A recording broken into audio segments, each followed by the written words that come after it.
Okay, I want to bring you guys a quick story, in case you missed it. And I just need to give you a little bit of a refresher in case you may have forgotten some of the specifics of this story. Now, it is out of Dallas, Texas. Now, this senseless story had went nationwide. Headlines: an unarmed black man shot in his home eating ice cream. It happened on September 6, 2018. Around 9:33 p.m. that night, off-duty police officer Amber Guyger, she had completed a 13.5-hour shift.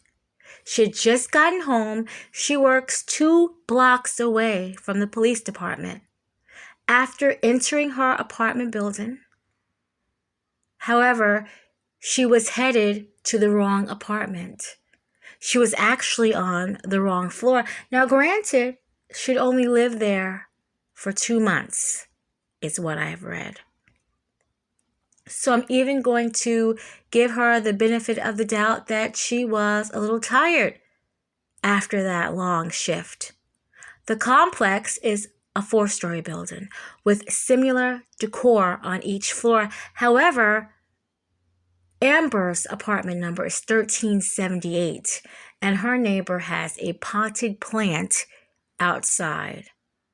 Now, she was currently at the 1478 apartment, which was above her. A wrong one. And there was a bright red carpet that was placed outside the door. Unfortunately for the young man inside, the door was not only unlocked, but it was slightly ajar. So she pushed the door open, and all she saw was a black man inside eating ice cream. Now, that's the account that we have to give, because the black man inside, he can't give his account because she would shoot him twice. Dead. She shot him twice. I don't understand that when she opens up the door, no matter how tired and fatigued you may be after just working, you do not understand that the couch that this black man is sitting on is not your sofa. Like you don't get that? But apparently she didn't.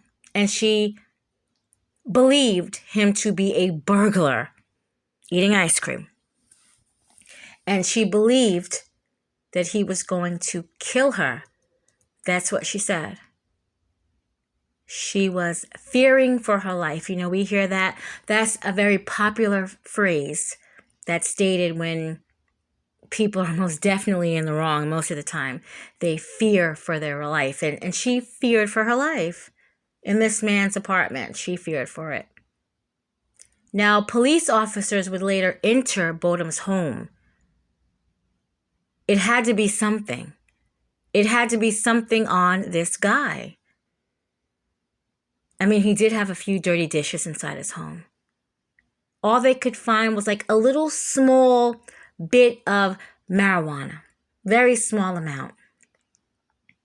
But they had to get something on him because they had to put something in the media. They had to try to smear his character. They had to. So they had to find something on him. So besides the few dirty dishes that was left in the sink, that wasn't going to cut it entirely. They needed something else because really, Amber Guyger, she'd fucked up. She had definitely fucked up. There's no way that this young black dude is accountant and he attends church as well and he loves to sing. I mean, come on, there has to be more to that than this. It had to be. Now, I want to share you a video that around this time, September 16th, 2018, shortly after the murder, a guy by the name of Thomas Johnson, he basically explained this situation way better than I could have. So, just check this out. Dear racist white people, I'm convinced that y'all just sit on the internet all day long just waiting on the right opportunity to be racist. And I also seen some of y'all in the comments all week long talking about how the situation in Texas where Bo was shot in his own apartment had nothing to do with racing. Maybe you were right. But oh, how you hypocritical bastards changed up whenever that report came out today. The moment that you saw the report that said that they found 10.4 grams of marijuana in his apartment, suddenly the whole story and the narrative changed for you racist people. You were right back to the same old rhetoric. Well, he was a thug. They found weed and a bullet. Hey, the cop made the right decision. He was a thug. I agree. Why are they locking her up for? Yeah, absolutely. He was a thug. Don't act shocked like I'm talking crazy because I've seen it on the internet since the report came out. But my question is, why is it okay for us to even know what was behind those closed doors? The man was sitting in his own home and 10.4 grams of marijuana ain't nothing. And you can own a bullet, a gun, or whatever else you need if you've never done nothing wrong, which he had not. I'm ashamed to live in the America that we live in today where someone could be demonized for what was behind their closed doors when they were murdered for doing absolutely nothing but enjoying their time at home. And what are you going to do? Tell me to leave? You're a foreigner here just like me. Dear racist white people, take a look at yourself. Stay off social media for a while. This man was killed for absolutely no reason. And I find it vile that we even know as a public what was behind his closed doors. I watched 4 hours of unity today. People of all colors, race, and creed came together to celebrate this young man. And you still continue to demonize him. Something has to change. Prayers to the family. Now, while searching for dirt on Botham Jean, we would learn that Amber was texting her work partner, Martin Rivera. Before the shooting, they were texting, and she was expressing to this very married man just how horny that she was. They have had an off-again, on-again relationship, and they would find all these texts, of course, after the fact. Most definitely. Now, Botham Jean is known to his friends and colleagues as Bo, and he was an accountant, a native of St. Lucia, an Eastern Caribbean island, and a graduate of Harding University, a private Christian school in Sarcy, Arkansas. Botham, who was a deeply faithful person and passionate about his singing and church service. But I remember the rumors and the gossip that Botham was actually dating the officer, Amber. That was false. That Botham and his brother was both dating this woman at the same time. False and false. That the two, Botham and his brother, were actually in fights because of this woman. False, false, and false. The rumors, boy, they are definitely something. Now, I also remember hearing that this married officer, Rivera, he had ended his relationship with Amber, and it angered her, so she wanted to take her anger out on somebody, and unfortunately, it would have ended up to be Botham.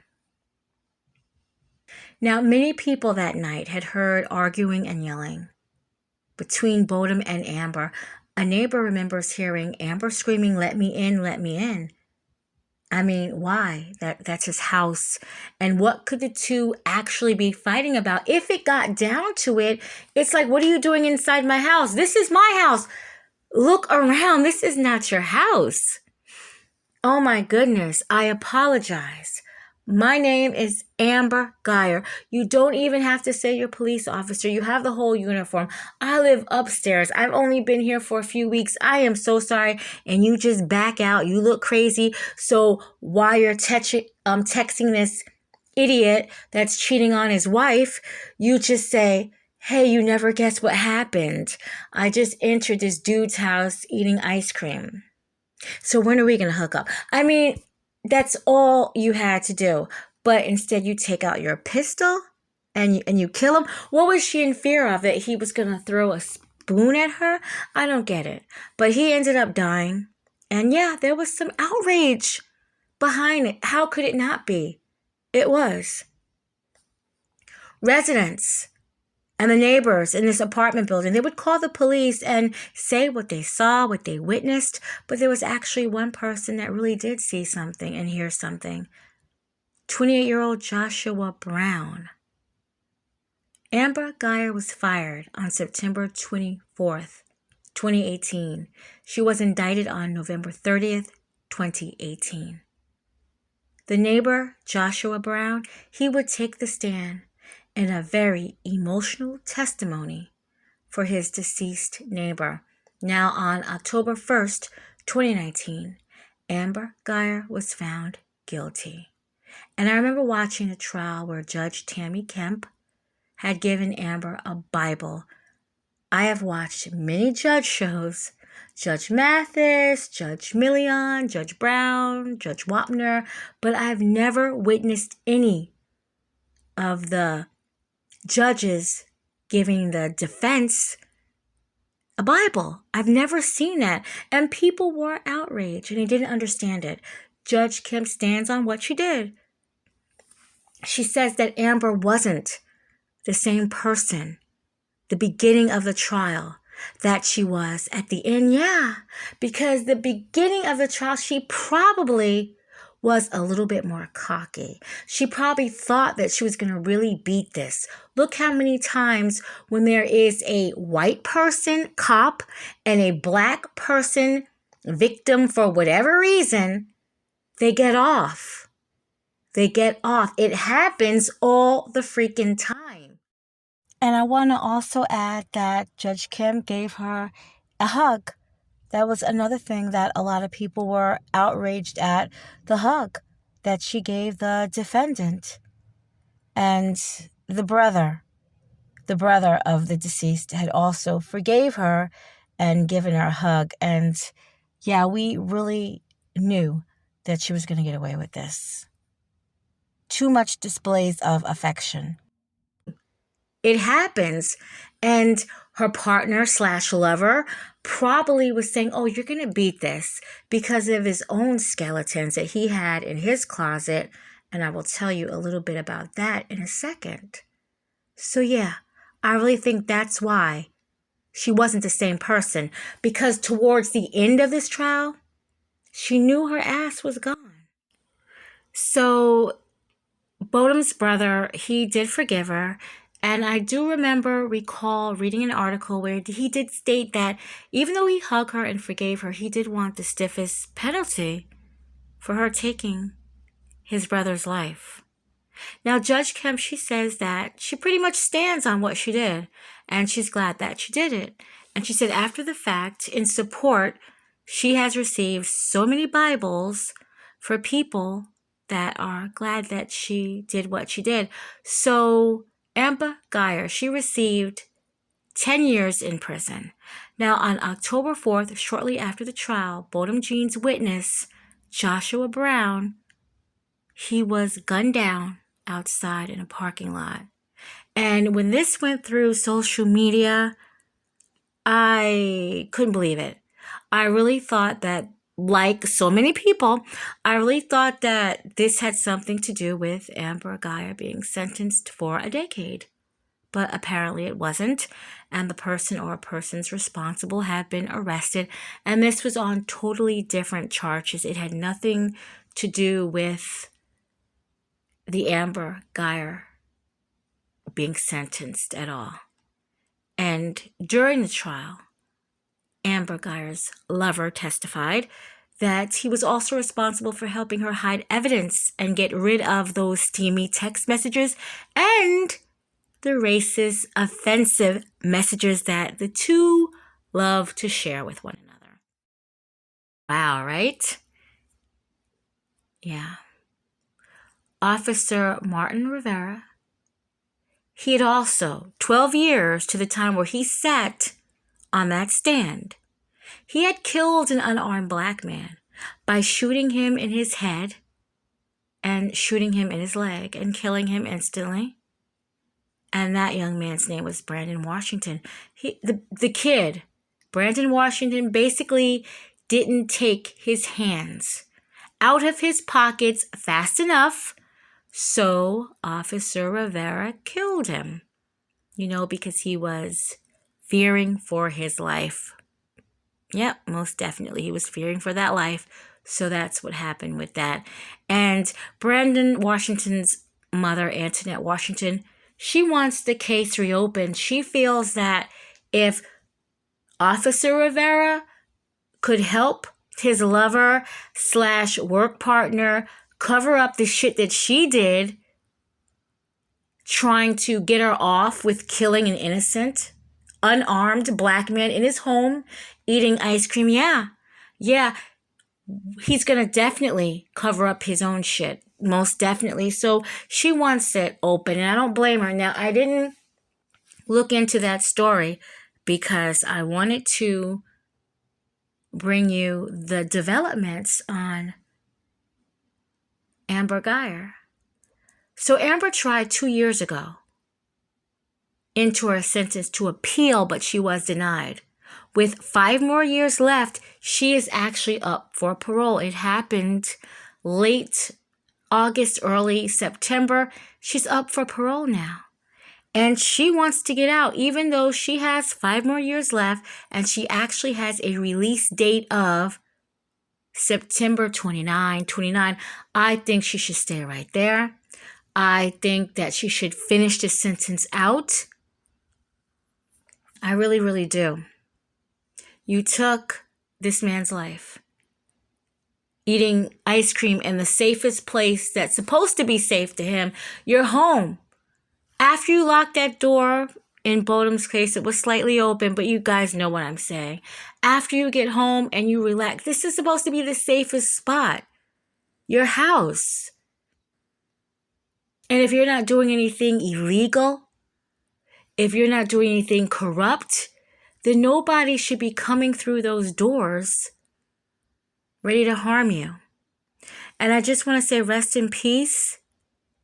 And again, my condolences to the family of Botham Jean, and rest in peace to the family of Joshua Brown.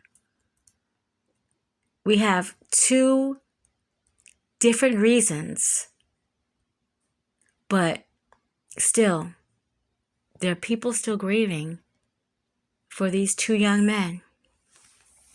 And as I was about to close this story out, there has been a street named in 2021, Botham Jean Boulevard. Now, not too many people was happy about the name change because it's on a street of Lemoore and Powhatan. I'm probably just butchered that name, but it's not for the reasons why you think that they don't want this street up. Not because it's a deceased black man that was killed by a white officer. That has nothing to do with it, or at least partially not. Not what I researched. It is a man that owns a barbershop on there, and he has a name that kind of simulates with the old street name, Lemoore. So they tried to get it changed back, but from what I've seen, it's still the same. I believe it's half Botham Jean Boulevard and the other half Lemoore. I'm not really certain, but I do know it's still up there. It's still Botham Jean Boulevard. And I'm just hoping that this woman, stays in prison. You guys know how I always say I went to Texas to get to Atlanta to bring you this story. Well, this time I literally went to Texas.